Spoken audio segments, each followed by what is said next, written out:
For decades, people living in Sarnia, Ontario and the nearby Aamjiwnaang First Nation have worried their proximity to refineries and chemical plants is making them sick.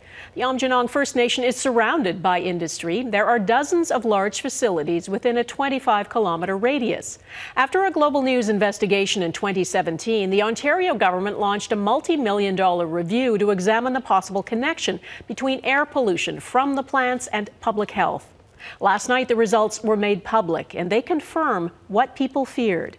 Our chief investigative correspondent, Carolyn Jarvis, has been following this story from the beginning. It was only 6 days after Dorothy and Wilson Plain Jr.'s son was diagnosed with leukemia that he was gone. 6 days. 6 days. The family lives in Aamjiwnaang First Nation, an area exposed to higher levels of some air pollution, including benzene, a cancer-causing chemical. It's my belief that it had something to do with it, yes. Years after their son's death in 2006, a government-funded health review now shows the level of benzene people are breathing can cause an increase in the risk of blood cancers, leukemia, with long-term exposure. The risk being the greatest on the north side of the First Nation and into South Sarnia, close to the chemical plants. And while the provincial government did not release a detailed final report, an earlier project update showed benzene levels in that same area estimated at up to 44 times the air quality standard.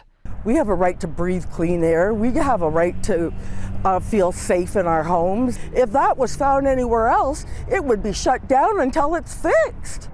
The review also indicates acid gas flaring, which can cause spikes in sulfur dioxide levels, can pose health risks to people with breathing difficulty. Industry leaders, meanwhile, say millions are being invested in upgrades and they're complying with provincial regulations. That's the focus, to make sure that we're playing by the rules that are set out for us in this area.